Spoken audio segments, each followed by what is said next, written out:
The freedom of partial ordering is particularly relevant for interpreting the improvisatory aspects of Babbitt's works from the 1980s onward, because in these works, this freedom is radically extended and also varies substantially from less to more. To compute this freedom, or linear indeterminacy as David Lewin called it, we start with 12 factorial orderings, which is 479 million and 1600 orderings of the 12 pitch classes, each of which includes somewhere in itself the 3 pitch classes of this top line. But we have to exclude all the orderings that violate the first line's ordering rule. The 3 pitches can be ordered 6 ways, only one of which is the ordering shown here. The other 5 orderings violate the rule, so only 1/6 of the 479 million orderings play by the rule. Therefore, we divide by 6. Then we do the same again for the other 3 lines.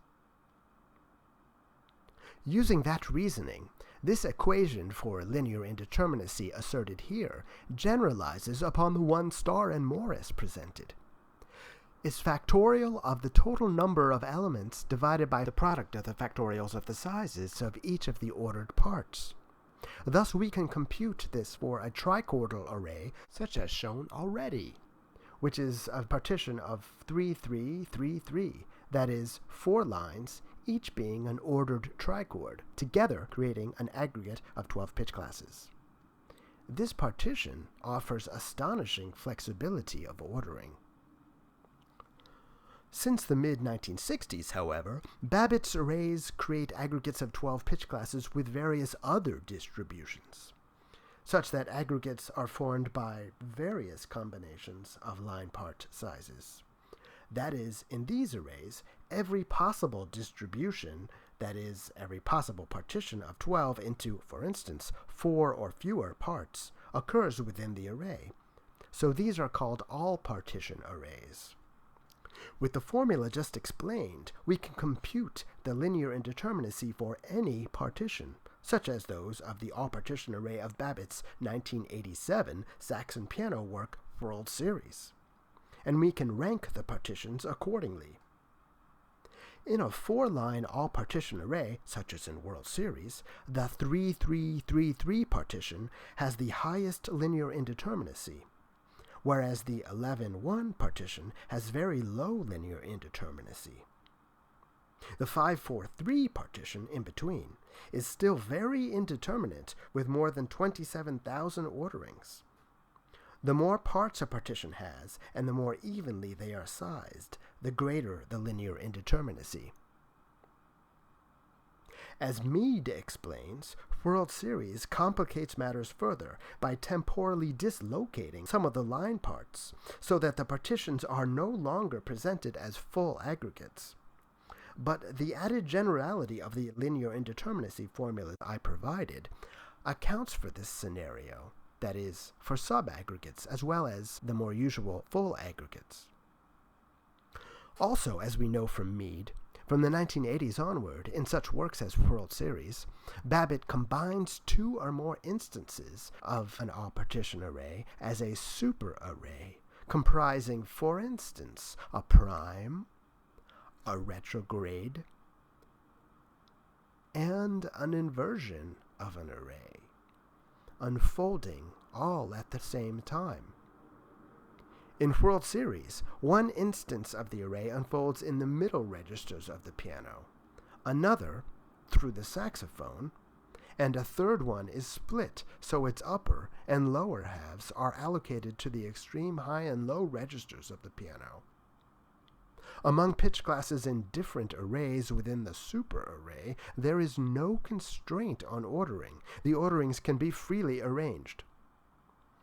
As we know from Mead and Dubiel, in Babbitt's compositions we can expect the melodic figures we encounter in the surface correspond to segments of forms of the 12-tone series from which the underlying array is constructed.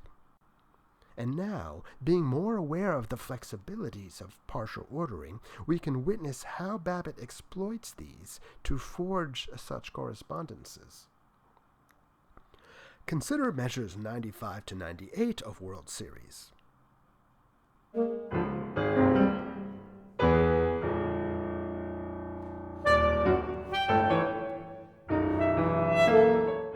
Here, the piano middle registers presents a 5-4-3 partition, a partition that serendipitously relates to the intervals and trichords of the 12-tone series. The series features 3 consonant triads as segments. Although consonant triads are encountered throughout World Series' surface, their emphasis in this particular partition, 5-4-3, is intriguing since 5, 4, and 3 are exactly the interval classes that partition the octave into a consonant triad. Here, as I will show, Babbitt playfully exploits the possibilities of this partitional situation to reference itself, relating the consonant triad interval partitioning of the octave, 5-4-3, to a partitioning of the aggregate as 5-4-3, which is an especially flexible partition. It can be ordered in 27,720 different ways. Babbitt exploits this freedom to arrange the pitches so that they reference series form T6P.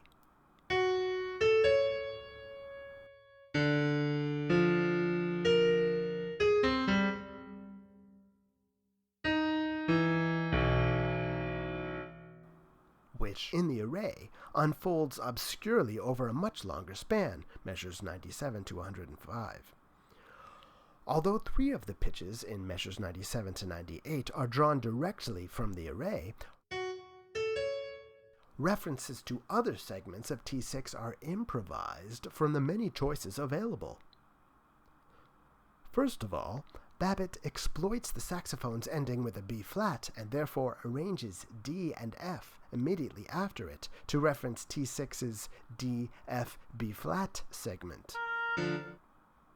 Then he uses A-flat, C, and G from different lines to reference T6's next segment. Then D-sharp and E from different lines are ordered to reference the row's next dyad. As we know, the relative ordering of pitches from different arrays is undetermined. For instance, this span of World Series' superarray, which was briefly shown earlier, has trillions of possible orderings, so that Babbitt can improvise strategic interarray alignments. Indeed, the piano's outer array, here active in the lowest registers, offers such opportunities. The low D-flat aligned with D and F in measure 95 extends the trichord's reference of D, F, B-flat to a tetrachord C-sharp D, F, B-flat of T6. After which, in measure 96, A-flat and C from the lower array are arranged in octave doublings to highlight the next trichord A-flat, C, G. Similarly, low F-sharp placed at the end of measure 97 highlights T6's initial trichord. In measure 98, the outer array's low B is aligned with D-sharp and E to reference the row's last trichord. Low register B-flat and E-flat are exposed to forecast and motivically link to the saxophone's ascending fourth, D, G. These maneuvers are not determined by Babbitt's system. Rather, they are improvised from the opportunities immediately at hand, which are made possible through the flexibilities of the system, a system that offers myriad opportunities to improvise in such a strategic way as this. But that's not all. Beyond the strategic interarray alignments, producing octave doublings and other euphonies, there's also the use of pitch repetition. Pitch repetition is also undetermined in Babbitt's system. Observing how Babbitt improvises with pitch repetition provides further insight into what sounds he deliberately chooses to be heard in each moment. Playing by his own rules, Babbitt aligns and repeats pitches to amplify a tonal allusion suggested by the saxophone's E-A dyad in measure 98. In measure 96, he aligns outer array low E with middle array B and a repeated G sharp. After measure 96's grand pause, the forte E major triad jumps out as a startling moment. In measure 98, he aligns low A and low E together with A and C sharp in the upper staff to reference an A major triad, seemingly extended or echoed by the sax's E-A, which is harmonized with a repeated C sharp. In fact, all three repeated pitches, G sharp, E, and C sharp, participate in this allusion to an authentic 5-1 motion in A major.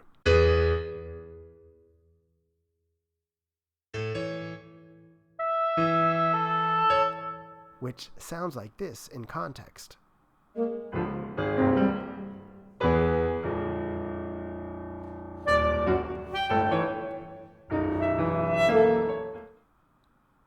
Babbitt's alignment of low G natural with the A major triad, accompanying the sax's high G, also exploits an opportunity to forge a blues progression with E major as tonic, proceeding to a 4-7 chord with a tritone substitution in between, fitting like a glove with the pentatonic upper line B, D, G, E.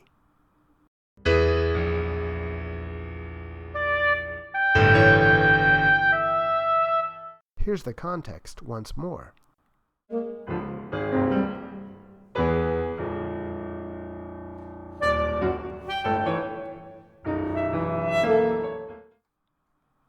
None of this is predetermined by the underlying structure or by Babbitt's system in general. That is, rather than being predetermined by side effects of Babbitt's predilection to devise and compose within a system, these features rendered in the flowing surface are instead improvised in the sense of being chosen from opportunities available in the immediate context, like playing with the cards you're dealt in a game of poker, blackjack, or bridge. This is what I mean by Babbitt improvising. He is exploiting opportunities that arise in a fresh situation, namely each partition span in an array. The rules are essentially the partial ordering constraints, the particulars of which manifest themselves totally differently in each partition. While playing inside these rules, Babbitt exploits the available opportunities to achieve additional objectives that are not foretold or prescribed by the rules themselves.